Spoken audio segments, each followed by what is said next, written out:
ನೋಡೋ ದೃಷ್ಟಿ ಸರಿ ಮಾಡ್ಕೊಳ್ಳಿ, ನೋಡೋ ದೃಷ್ಟಿ ಸರಿ ಮಾಡ್ಕೊಳ್ಳಿ, ನಿಮ್ ದೃಷ್ಟಿ ಸರಿ ಇಲ್ಲ ಅಂತೀರಾ. ಇವಾಗ್ಲೂ ನಂದು ಅದೇ ಪಾಯಿಂಟ್, ಕೇಳೋ ದೃಷ್ಟಿ ಚೇಂಜ್ ಮಾಡ್ಕೊಳ್ಳಿ. ಎಲ್ರಿಗೂ ಗೊತ್ತಾಗಿರುತ್ತೆ ಒಂದ್ ವಿಷಯ ತುಂಬಾ ಟ್ರೆಂಡಿಂಗ್ ಆಗ್ಬಿಟ್ಟಿದೆ ಇವಾಗ. ಯಾವ್ದು ಅಂದ್ರೆ ಡೈರೆಕ್ಟರ್ ಪ್ರೇಮ್ ಅವ್ರ ಬಗ್ಗೆ ಸಾಹಿತ್ಯ ಕರೆಕ್ಟ್ ಆಗಿ ಬರೆಯಲ್ಲ ಅಂತ. ಅಂದ್ರೆ ಒಂದ್ ಸಾಂಗ್ ರಿಲೀಸ್ ಆಯ್ತಲ್ಲ KD ಮೂವಿದು, ಸರ್ಸೆ ಸರ್ಸೆ ಅಂತ ಏನೋ ಸಮಥಿಂಗ್ ಸಾಂಗ್. ಅದ್ರಲ್ಲಿ ಒಂದ್ ಲೈನ್ ಇದೆ, ಮೇಲಕ್ಕೆತ್ತಿ ಕೆಳಗೆ ಸುರಿಸಿ ಮೈ ಮೇಲೆಲ್ಲ ಚಲ್ಬೇಡ್ರಪ್ಪ, ಗುಟ್ಟು ರಟ್ಟಾಗ್ಬಿಡುತ್ತೆ ಮನೆಗೆ ಹೋದ್ರೆ ಅಂತ ಏನೋ ಸಮಥಿಂಗ್ ಆತರ ಇದೆ ಲೈನ್ಸ್. ಜನಗಳು ರುಬ್ತಿದಾರೆ ಹಾಕೊಂಡು ಪ್ರೇಮ್ ಅವ್ರನ್ನ, ಹಂಗಿಂಗ್ ರುಬ್ತಿಲ್ಲ. ಏನ್ ಸಾಹಿತ್ಯ ಇದು, ಎಷ್ಟು ಕೆಟ್ಟದಾಗಿದೆ, ಎಂತ ಸಾಹಿತಿ ನೀವು, ಹಂಗೆ ಹಿಂಗೆ ಅಂತ. ಇದೇ ಜನಗಳು ಇದಕ್ ಮುಂಚೆ ಅವರೇ ಬರ್ದಿರುವಂತ ಸಾಂಗ್ಗಳನ್ನ ತಲೆ ಮೇಲೆ ಹೊತ್ಕೊಂಡು ಮೆರೆಸಿದ್ದಾರೆ. ಎಂತೆಂತ ಸಾಂಗ್ಗಳು ಕೊಟ್ಟಿದ್ದಾರೆ ಗುರು ಕನ್ನಡಕವರು. ಪ್ರತಿ ಒಂದ್ ಮೂವಿನಲ್ಲೂ ಸ್ಟೋರಿ ಹಿಟ್ ಆಗುತ್ತೋ ಇಲ್ವೋ ಗೊತ್ತಿಲ್ಲ ಸೆಕೆಂಡ್ರಿ, ಬಟ್ ಸಾಂಗ್ಸ್ ಗಳಂತೂ ಹಿಟ್ ಆಗೇ ಆಗುತ್ತೆ. ಪ್ರೇಮ್ ಅವ್ರು ಬರ್ದಿರೋದು ಅಲ್ವಾ, ಅವ್ರು ಬರ್ದಿರೋದು ಎಣ್ಣೆ ಬಗ್ಗೆ, ಎಣ್ಣೆ ಬಾಟಲ್ನ ಮೇಲಕ್ಕೆತ್ತಿ ಕೆಳಗೆ ಸುರಿಸಿ, ಅಂದ್ರೆ ಮೇಲಕ್ಕೆ ಎತ್ಬಿಡ್ತಾನೆ ಸುರಿಬೇಕು ಎಣ್ಣೆನ. ಸೊ ಆತರ ಅಂದ್ರೆ ಎಣ್ಣೆ ಮೈ ಮೇಲೆಲ್ಲ ಚೆಲ್ಕೋಬೇಡ್ರಿ, ಮೈ ಮೇಲೆ ಚೆಲ್ಬೇಡಿ, ಮನೆಗೆ ಹೋದ್ರೆ ಗುಟ್ಟು ರಟ್ಟಾಗ್ಬಿಡುತ್ತೆ ಅಂತ. ಆಮೇಲೆ ಇದು ಒಂದೇ ಸಾಂಗ್ ಅಲ್ಲ, ಈ ತರ ಕೆಟ್ಟ ಸಾಂಗ್ಗಳು ಡಬಲ್ ಮೀನಿಂಗ್ ಅಲ್ಲಿ ಯೋಚನೆ ಮಾಡಿದ್ರೆ ನೀವು 1000 ಸಾಂಗ್ಗಳು ಸಿಗ್ತಾವ ಕನ್ನಡದಲ್ಲಿ.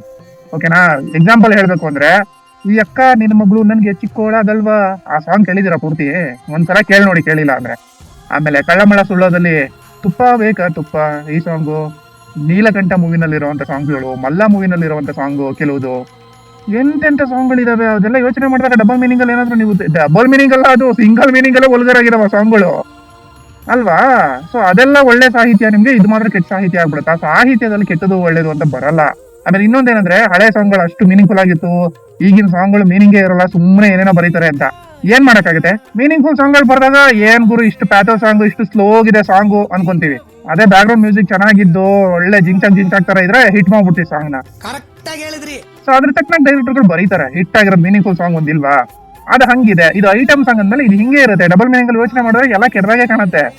ಅದರಲ್ಲೂ ಎಸ್ಪೆಷಲಿ ಇವಾಗ ರೊಚ್ಚಿಗೆದ್ದಿರೋರು ಲೇಡೀಸ್ಗಳು ಜಾಸ್ತಿ ರೊಚ್ಚಿಗೆದ್ದಿರೋದು ಇವಾಗ. ಏನು ಇಷ್ಟು ಕೆಟ್ಟದಾಗ ಬರ್ದಿದ್ದಾರೆ ಲೇಡೀಸ್ ಬಗ್ಗೆ ಅಂತ. ಅಂದ್ರೆ ಡಬಲ್ ಮೀನಿಂಗ್ ಆಗಿ ಯೋಚನೆ ಮಾಡಿದ್ರೆ ಕೆಟ್ಟದಾಗಿದೆ ಸಾಂಗ್, ಇಲ್ಲ ಅಂತ ಹೇಳ್ತಿಲ್ಲ ನಾನು.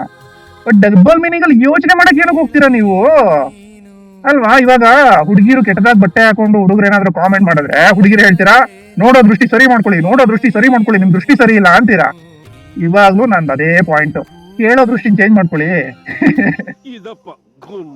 ಪ್ರೇಮ್ ಅವ್ರನ್ನ ಬರೀ ಒಂದ್ ಸಾಂಗ್ ಇಂದ ಅವ್ರ ಸಾಹಿತ್ಯನೇ ಬರೆಯಕ್ ಬರಲ್ಲ ಅಂತ ಜಡ್ಜ್ ಮಾಡೋದು ತಪ್ಪಾಗತ್ತೆ. ಎಂತೆಂತ ಸಾಂಗ್ಗಳು ಕೊಟ್ಟಿದ್ದಾರೆ ಅಂತ ಎಲ್ರಿಗೂ ಗೊತ್ತು. ಸೊ ಯೋಚನೆ ಮಾಡಿ, ನಾನು ಹೇಳ್ತಿರೋ ಪಾಯಿಂಟ್ ನಿಮ್ಗೂ ಸರಿ ಅಂತಂದ್ರೆ ಮಿಸ್ ಮಾಡದೆ ಕಾಮೆಂಟ್ ಮಾಡಿ. ಅಂಡ್ ಏನಾದ್ರು ನಾನು ಹೇಳ್ತಿರೋ ಪಾಯಿಂಟ್ ತಪ್ಪು ಅಂತಾನು ನಿಮ್ಗೆ ಅಂತಂದ್ರೆ ಅದನ್ನು ಮಿಸ್ ಮಾಡದೆ ಕಾಮೆಂಟ್ ಮಾಡಿ. ಬೈಯದಕ್ಕೆ ಹೋಗ್ಬಿಡಿ, ಕೂಲಾಗಿ ಹೇಳಿ, ಅರ್ಥ ಮಾಡ್ಕೊತೀನಿ ನಾನು.